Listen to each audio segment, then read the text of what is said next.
Now my plan for this particular match is just to try and play straight up macro, okay? I've been changing up my style a little bit ever since I did the casts of Nerdchio's games. I've been quite impressed with his Zerg versus Protoss, and you know, in most scenarios it seems to be a really powerful setup that he chooses to go for. Although I never really studied his replays, I've been trying to do something at least reasonably similar where I'm like switching into Hydras, and in particular with the upcoming Hydra buff that's going up in just a little while. At the very least they mentioned that the Hydras are going to be getting 10 more HP. It's probably a good style to at the very least start practicing a little bit, and it's really fun. So basically he focuses on like a laid back macro focused strategy where he basically just sits for the most part until he feels like he can completely overwhelm his opponent, and he decides to go for like Roaches and Ravagers and then Lings and Banes, as well as a switch into Hydras and if needed Lurkers and Hive Tech. Now of course this is a little bit away from my normal strategy. I'll be honest, like I've been doing a lot of like Zergling drops into the main bases and whatnot of my opponents, and it's been working like a charm, but every now and then it's fun to mix it up and see if I can make a new strategy work. Now if you are interested in the cast that I did of Nerdchio versus Mana, I will leave that down below in the description of this video, because it's actually a really fun series to watch if you want to learn how to play the ZVP matchup from either the Protoss or actually the Zerg point of view as well, because both of them play a very straightforward and like, you know, standard style, I suppose. But anyways, we'll try our very best here to get something similar. Nerdchio does opt to go for a pool first oftentimes, but I'm just gonna simply play for my hatchery first, as it seems to be a little bit, you know, stronger overall, and I should be able to scout out what is going on here almost no matter what. But regardless, we'll try and get our quick third base up here anyway, and we'll try and get as many workers as we can in the earlier stages of the game. First 100 gas will be Zergling speed. Second 100 gas is going to be the Overlord speed. Looks like my opponent actually may be going Nexus. Alright, scratch that. Whatever I said. Scratch whatever I said. I'll try and see if I can potentially get the gold base out, but as you can see, I was gonna play a macro focus style. I thought he went for a Nexus first, but instead we got a little bit of something else, huh? We got a little bit of something else. You go back to the main base. I'll try and force him to make another, like, you know, pylon over here. I know that he's definitely kind of rushing that. There's no way he's not, but I kind of need to spend my minerals here right now, as I am gonna have to counter my opponent's strategy by going for a quick lair. So I do want this queen, very good. We'll use this one to save up energy, and I know he's gonna be kind of rushing that base as well. So I'm totally okay at this point in the game, because I really, like, simply just want him to spend as many resources as possible on halting my strategy. And I'm gonna go ahead and switch into a Nydus right now in the main base. Now, I hope he's kind of rushing this base. I'm gonna make the assumption that he is. Of course, I would still be canceling that base as well. Yeah, so there we go. He's indeed spending resources right now. This is perfect. We'll get 2 more workers. And basically the idea is that I make him spend a lot of resources on getting like a little bit of aggression done, right? I really don't need these minerals right now. So if he finishes up those cannons, I want him to finish up the second one too. There we go. That just makes him waste a significant chunk of his resources. And right now the follow-up that I'm planning should be very powerful. He delayed his Cybercore until very late, as you can see, like he put down the cannons much earlier than those. And I'm gonna have true transfuses ready to go. This is basically the ideal scenario. This is basically the perfect scenario for this strategy right now. I'm gonna be able to make a bunch of what are they called? A bunch of roaches here very shortly. I will have a couple of queens ready to go as well. Got an Overlord coming in. I'll just make another one just in case. And we should be able to throw up the Nydus Network in his main base and have some Ooh, he did see that. He did see that. I don't know if it matters though, to be honest with you. Like at this point, we know that his Cybercore was so very late. I don't even know if I really need to worry here for all of it. He won't really have any kind of, you know, high tier units out just yet. And while my plan for this strategy was different, it's turning out to be pretty good so far. I want to try and put my Nydus Network in between his bases. So we're going to be able to like switch to the main and the natural with relative ease. And I'm going to go ahead and put up like a backup one right over there in the back of his natural as well, just in case it turns out to be necessary. Now it looks like my opponent is just going to try and abandon that base altogether, which I guess is fine. I'll actually just back up and just go into the natural instead, as that one should be finishing up here very shortly too. There we go. He just wasted tons of resources once again. And I should be able to move some units out of here as well. There we go. Gonna try and kill this thing. I'm doing some damage here. At least trying to.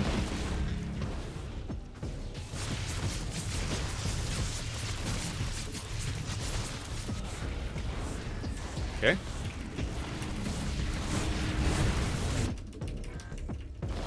Keep on throwing down things there. This is very good.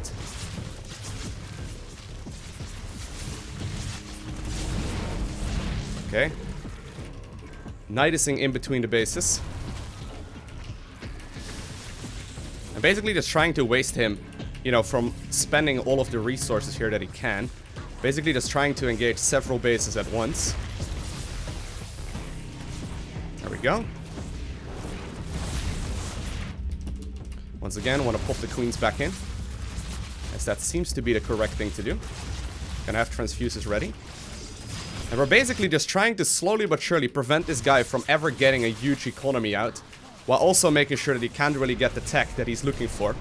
Ooh, sadly did not quite get that transfuse done. It's a little bit tricky, but it looks like we're slowly but surely dealing with all of his stuff. And the thing to keep in mind here is that he's not mining anymore. Like, he's not really getting any kind of income right now. And that's exactly what we hope for. That's exactly what we want. So while my strategy here was to play macro, it looks like my opponent has decided that is not what he wanted. And he's gonna simply go ahead and, you know, be a bit of a nuisance here. Okay, we'll move these guys over to the natural. And we'll start hitting his natural expansion here if we can at all. Of course, I don't really want to, you know, waste any of my resources here. If I can at all, avoid it. But look at the amount of things that I have going for the target fire right now on the mothership core as well. Hitting the transfuses. And with that mothership core down, this should basically be game over. And my opponent decides to GG out. What a wild, crazy game. But I mean, it's so good. Let's jump into the replay real quick. Alright, so here's the thing, right? I am pretty sure whenever people cannon rush me, I've got about like an 80% win rate or something like that. After they cannon rush me, I just sort of go for this Nydus Network strategy, and it seems like in almost every scenario, the opposing player does not have enough resources to hold on. Of course, you do need to have a reasonable amount of micro, but the entire goal for me to, you know, basically push this early on into the game with a Nydus Network is because I know of the fact that he spent a lot of resources in trying to get my bases down. So let's do a little bit of math, right? I'll speed up the process just a little bit. My opponent is wasting one pylon, which is 100 minerals, as well as another 300 right here on the photon cannons. On top of that, he's got the forge at home, so that already is going to be 400, that is 550 resources, plus an additional, this is 700, you know, 800, you get the idea, right? He is wasting roughly 1,000 resources, and all I am losing is 75 from this base, and then about 350, included the drone as well, from this one. What basically happens is that I obtain, like, in most scenarios, like a 500 or so mineral advantage, which is basically the equivalent of, say, like, 3 queens, right? Or like 5 roaches, something like that. Obviously, the math doesn't really work like that, but you get the idea, right?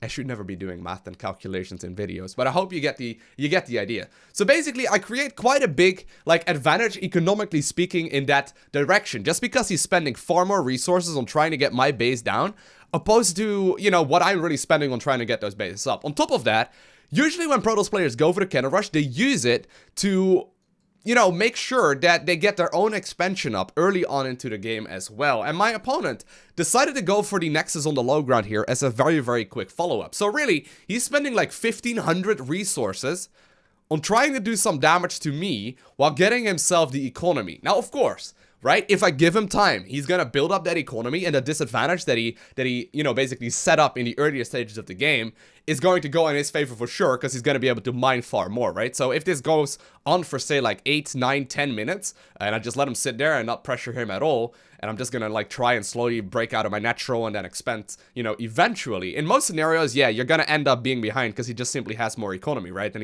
he's able to make up for that deficit that he managed to obtain early on. But the thing is, it really never happens. I mean, if we look at this, right?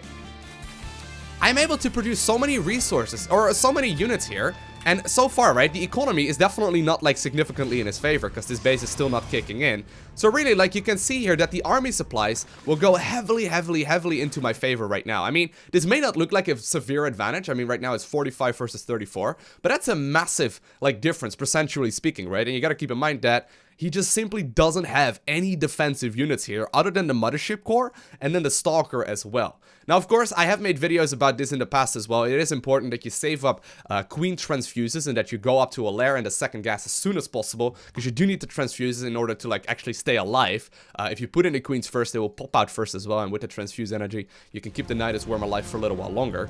And while I did have to micro here back and forth in between the bases, I mean, just simply going for a little bit of aggression just like that, like, look at this. While this is all going on, right, on top of the economy disadvantage that he heard earlier and the deficit that he put himself in, he's just not really mining.